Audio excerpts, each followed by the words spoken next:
At 3, you have LSU, and at 3, I have LSU.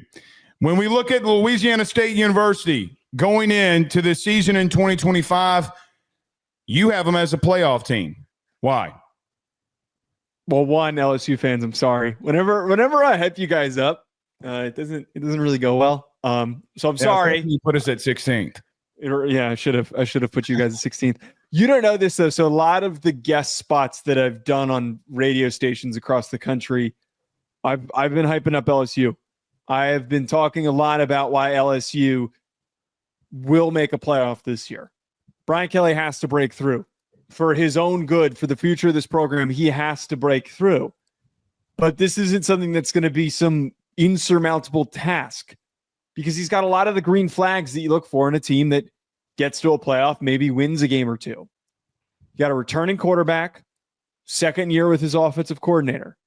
You have boosted talent along your defense, and they showed signs of improvement down the stretch.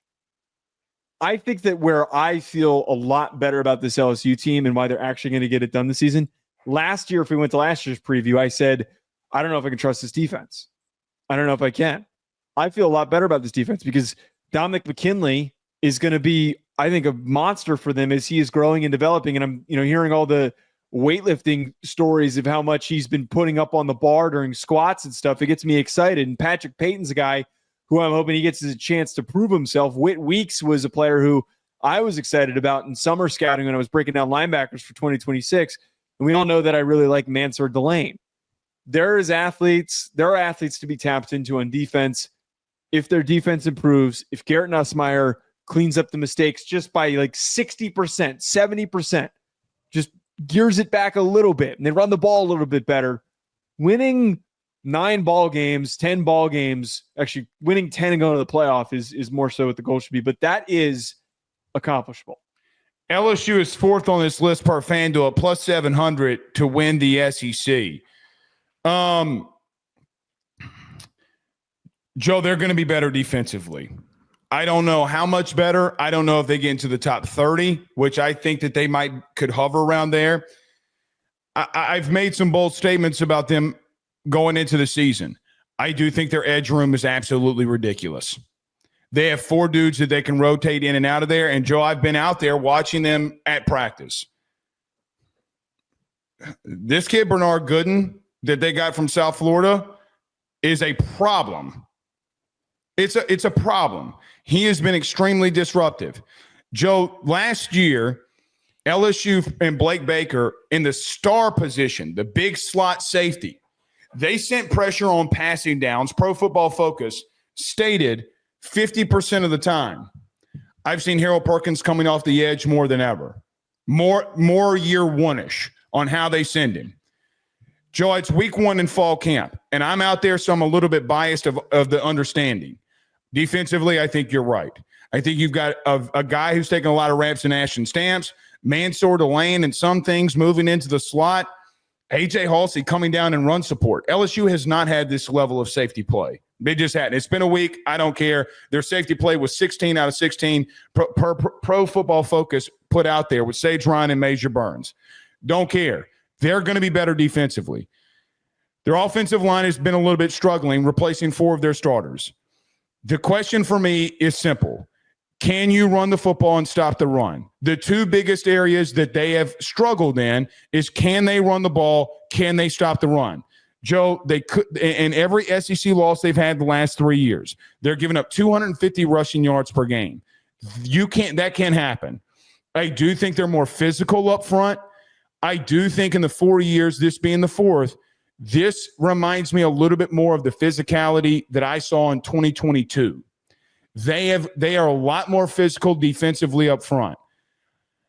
I'm worried about their offensive line. Yep. And I'm worried about the run game. You hit one thing on the head here I'd say about LSU. Garrett has got to stop turning the ball over. You can't have the same comments about Carson Beck and not have the same comments about Garrett Nussmeier. Both of them had 12 picks. If he reduces that, then I think LSU could be cooking with grease.